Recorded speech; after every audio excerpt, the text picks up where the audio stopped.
Boa tarde, meus amigos do Face. Demorei, mas voltei.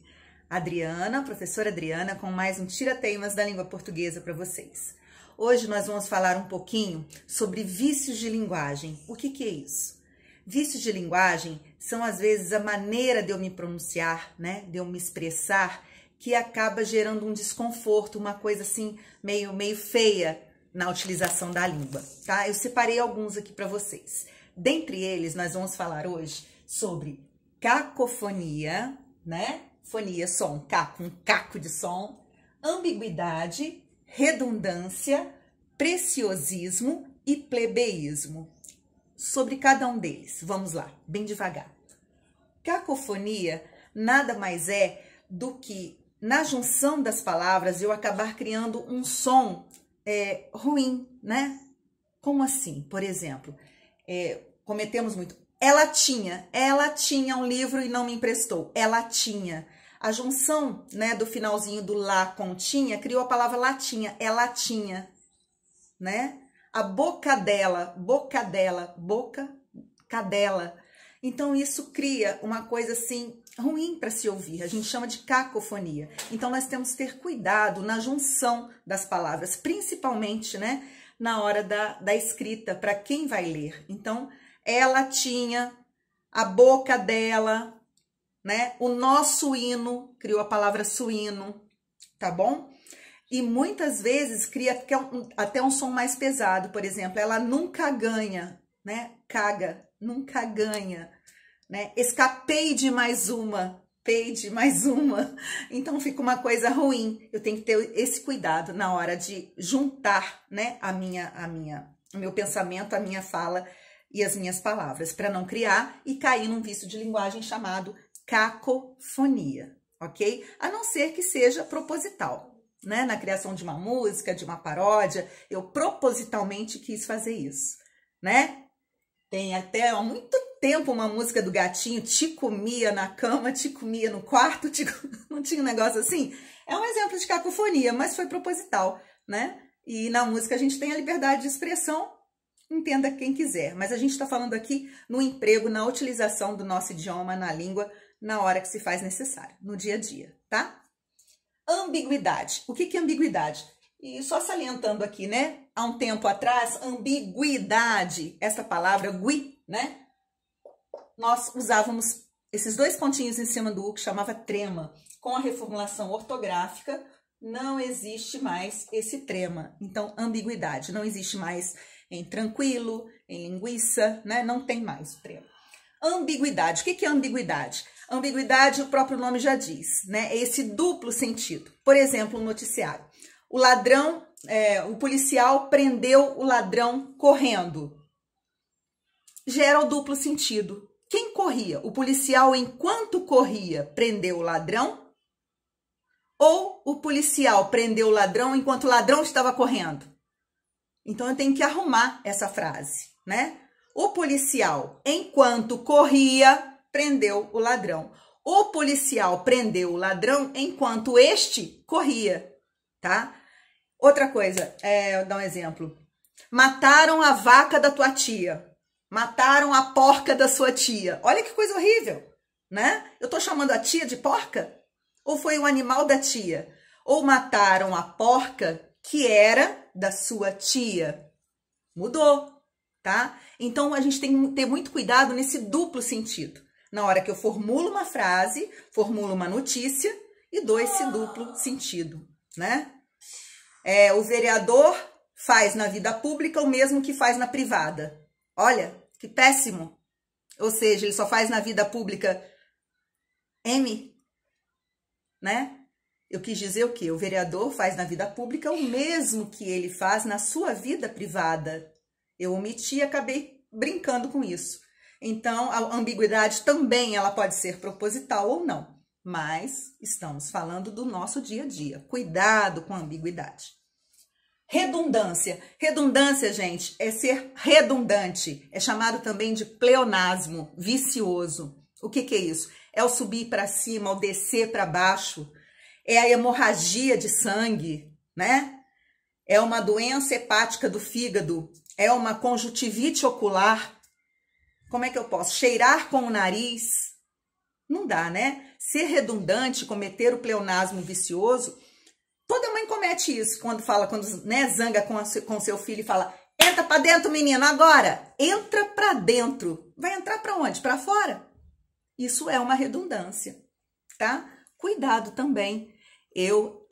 Há um tempo, quando eu estava ainda dando aula, um aluno pedindo segunda chamada, redigiu a sua explicação, dizendo por que precisava da aplicação da segunda chamada. Ele falou que estava com uma conjuntivite ocular, né? Conjuntivite, que é própria, uma doença, uma inflamação do olho, conjuntivite ocular, né? A própria identidade já é minha, não é isso? Né? Eu vou adiar para depois, eu vou adiar para antes, então eu tenho que adiar para depois. Tudo isso é redundância. Então a gente tem que ter um cuidado também na hora de se expressar. Por quê? Aí a gente vai entrar aqui no preciosismo. Às vezes eu quero florear tanto a minha fala, quero dizer que eu falo bonito, que eu tenho um vocabulário vasto, e acabo falando o tal da hemorragia sanguínea, né? Que é no preciosismo, onde eu exagero no uso de palavras e posso até cometer essa redundância. Mas o preciosismo é o uso exacerbado, ou seja, exagerado de palavras que não são tão claras para o nosso dia a dia, para a nossa comunicação, tá? Então, nem lá no plebeísmo, que o plebeísmo já é o uso exagerado de gírias, a ponto de eu não gerar a comunicação com todas as pessoas, né? Eu exagero. Pô, esse cara é um babacão. Uma coisa é eu falar, outra coisa é eu escrever, né? Eu tenho que ter mais cuidado na minha escrita. A escrita ela tem que ser mais cuidada. A fala ela é mais despretensiosa. Quando eu falo, a função primordial, né, da língua é manter uma comunicação, é se comunicar. Tá bom?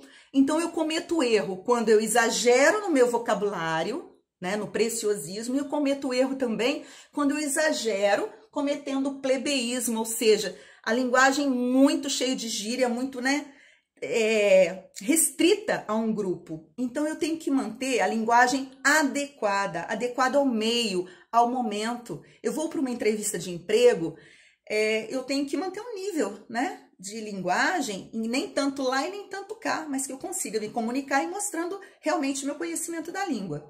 Eu estou num grupo de amigos, aqueles amigos, eu já sei como eles falam, então realmente eu tenho que interagir. Eu, enquanto professora de português, eu tenho um domínio da língua, do idioma, um pouco mais trabalhado do que uma pessoa que não tem esse costume? Tenho. Mas a minha obrigação é me fazer entender. Então, eu não posso chegar para uma pessoa humilde lá do interior, né? Seja que trabalhe numa fazenda, e começar a expor o português de uma forma que não vá me comunicar com ele. Quanto mais conhecimento eu tenho, mais responsabilidade eu tenho em me fazer entender, tá? Então, eu vou à piscina, eu não vou chegar lá no meio da minha irmã ou para uma colega e falar: dá-me o bronzeador, por favor. É uma coisa pedante, fica uma coisa chata, né? Embora eu saiba que me dê é errado. Mas eu falo, passa aí, né? Eu tenho que ter aquela descontração para um momento. A fala, assim como a veste, não é verdade? Eu vou para uma festa, para um casamento, eu me visto de um jeito. Eu vou para um barzinho, de outro. Eu estou em casa, eu me visto de outro. Eu vou para a cachoeira, eu vou para a praia, eu vou para a piscina, eu mudo a minha vestimenta. Então, daí a importância de eu ter esta variedade vocabular, de eu ter essa noção, né? De como eu tenho que me enquadrar em determinados momentos, me adequar a minha imagem, a minha linguagem, né? A função primordial da língua é a comunicação. Não importa se é com preto, branco, louro, moreno, índio, rico, pobre, eu tenho que saber me comunicar, né? Ok? Entenderam aqui? Então, vamos lá. Uma outra coisa agora, vamos mudar o assunto. Eu queria falar para vocês sobre esta palavra aqui. Ela cai muito em concurso. Também. eu queria perguntar para vocês, nesta palavra também, eu tenho dígrafo? Tenho. Os dígrafos não são só SS, CH, né? Aqueles que RR, não é isso. Eu tenho aqui 2 dígrafos de cara. Também, porque o an, em, in, on, com N ou com M em final de sílaba é dígrafo, tá? Mas muita gente errou no concurso quando eu falei que nesta palavra, né? Quando foi falado que nesta palavra possuía-se, colocando aqui, ó, expressando, né? Olha o que eu escuto. Notem que aparece um i aqui, nesse também, né? Também. Então, eu tenho um dígrafo, o an, tenho 2 dígrafos com em, mas eu também tenho um ditongo, porque ele aparece aqui, ó, também. Eu não escrevo, mas ele aparece. Esse ditongo tá aí, ó, subentendido, tá? Curiosidade dessa palavra. Agora eu queria falar para vocês de uma outra. Lembra que nós falamos em hipônimos, hiperônimos, né? Falamos em parônimos, falamos em homônimos. Hoje eu queria falar de acrônimos. Alguém sabe o que é isso? O que são os acrônimos? Lá na nossa 5ª série, eu acho que todo mundo já fez um acróstico. O que era um acróstico? Um acróstico, eu montava, por exemplo, no Dia das Mães, eu colocava, a professora falava assim, escreva o nome da sua mãe, né? Aí eu escrevia o nome da minha mãe, ou então a palavra mãe, e eu criava uma poesia a partir do M, né? Maravilha criada por Deus, amor sem limite está aí, especial demais no meu coração. Mãe, e a inicial formava a palavra mãe. Isso era um acrônimo, um acróstico, né? Acróstico, só para remeter ao acro. Acrônimo são nomes que nós utilizamos na língua, tá? Que surgiram de iniciais de outras palavras. Como assim? Isso não é sigla, professora? Não. A sigla, realmente eu tenho, CEF, Caixa Econômica Federal. Agora, quando eu começo a utilizar essa sigla como se fosse um nome, por exemplo, você vai no Detran? Ninguém fala, você vai no Departamento de Trânsito? A gente já pensa em Detran, e Detran é Departamento de Trânsito. Então, em vez de sigla, ela passou a ser um acrônimo. Um outro acrônimo muito conhecido, esse aqui, ó, né? Há um tempo atrás, o acrônimo ele vai surgindo, ele vai se incorporando à língua. Há um tempo atrás, OVNI, até nos noticiários eles falaram, mais um OVNI foi identificado. Era assim. Hoje não. Hoje você pede para qualquer criança, qualquer pessoa, você fala em desenho OVNI. Imediatamente ela cria a imagem de OVNI, né? Então eu criei a imagem, OVNI virou uma palavra. Mas eu não posso esquecer que OVNI, ele é formado por iniciais de outras palavras. O que é OVNI? Ó, objeto voador não identificado. Objeto voador não identificado. OVNI é um acrônimo, ok? E tem outros, por exemplo, esta palavra aqui. Não vão me dizer que é lazer, hein? Lazer é com Z. Laser. Todo mundo sabe que é laser, né? Ele fez a cirurgia? Não, mas foi cirurgia laser, né? Foi feito com laser. O que é laser? Aquela luzinha. Imediatamente eu já imagino aquela luz, né? E o que é laser? Claro que veio do inglês, né? Então eu tenho light amplified by simulated for emission radiation, né? Mais ou menos assim. Luz amplificada por emissão de simulação de radiação, tá bom? Né? Então, também laser é um acrônimo. E assim eu tenho outros. Acrônimos são palavras surgidas, criadas por iniciais de outras palavras. Ok? E por último, queria fazer uma observação aqui. Outro dia eu escutei um aluno agora nessas coisas, nessa época de estudo online, quando chegou nas orações subordinadas. E eu tenho as adjetivas, tenho as substantivas, tenho as adverbiais, e as adjetivas são só 2. Nós vamos falar dessas adjetivas. As orações subordinadas adjetivas. que são as restritivas e adjetivas. Todo mundo não dá importância, porque a diferença de uma para outra está na vírgula. Mas olha a diferença que faz uma vírgula na vida da gente. Vou colocar um exemplo para vocês. Olha só.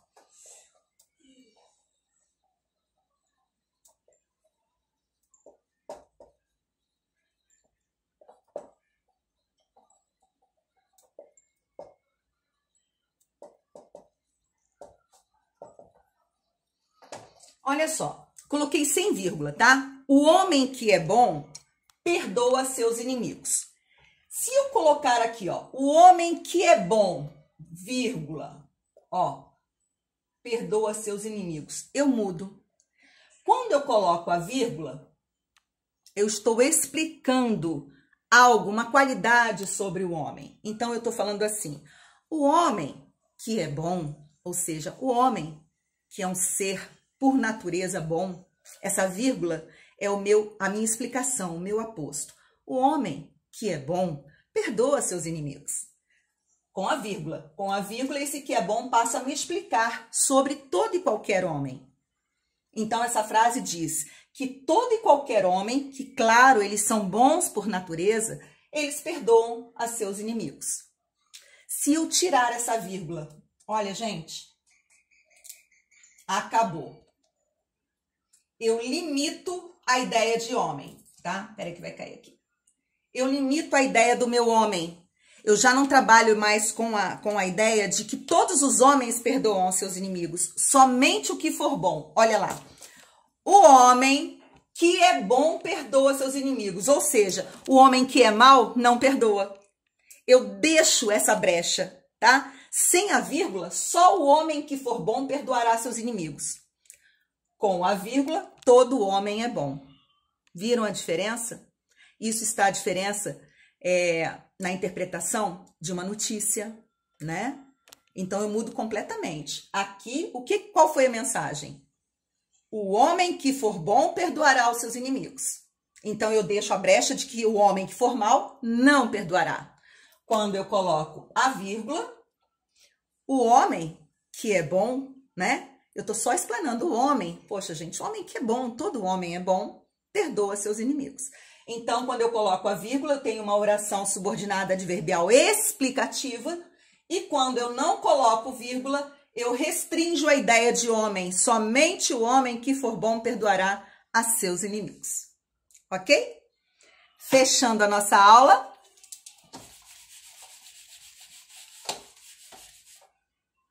Uma dica tão simples, gente. Me perguntaram hoje como é que eu consigo saber a sílaba tônica. Um aluno está com dificuldade de saber qual é a sílaba tônica da palavra. Ele disse para mim, quando tem acento, professor, eu já sei qual é a tônica. O que é a tônica? A sílaba mais fácil, mais forte. Então, na palavra relâmpago, ele disse para mim que não interessa o tamanho dela. Ele já sabe que o lã, ó, relâmpago, o lã é a mais forte porque está com acento, né? Na palavra árvore, o ar, a primeira sílaba é mais forte porque está com acento. E quando não tem esse acento? Gente, funciona tanto aquilo que nós aprendemos lá. Nós vamos fazer da palavra como se ela fosse a dona proprietária de uma casa, a minha vizinha, né? Então, vamos lá, vamos pensar na palavra boba, palavra janela. Não tem acento. Mas a dona Janela tem uma casa na minha frente e eu preciso chamar a dona Janela, que é o nome da minha vizinha. Então, eu finjo que eu vou chamá-la, ó. Janela! Não tem campainha, né? Então, geralmente, todo mundo faz esse barraquinho. Janela! Você tá em casa? Qual que eu demorei? Janela! Eu demorei no né. O né é a sílaba tônica. E aí vai, né? Planta. Qual que é mais fácil? Dona Planta. É o plan. Mesa, mesa, geladeira, geladeira. É só pensar nessa palavra que a sílaba que você demorar vai ser a sílaba tônica. E você vai poder classificar, né? Em oxítona, paroxítona ou proparoxítona. Lembra da classificação? A que for tônica, recai, por exemplo, janela, não é a dona Janela? Ó, janela. Aqui é oxítona. Se for essa, ela vai ser paroxítona. E se for aqui, ela vai ser proparoxítona. Como eu já vi que o janela demorou no né, ela vai ser uma paroxítona, ok? Funciona perfeitamente em todas as palavras. tá bom? Beijo, meus amores. Até a nossa próxima aula. Hoje foi bem corridinho, mas agora eu acho que arrumei o celular, arrumei a internet. Vamos ver se a gente consegue se encontrar, tá bom? Um beijo, uma semana maravilhosa para vocês e obrigada pela atenção, obrigada pela companhia de vocês, tá bom? Gratidão. Fiquem com Deus.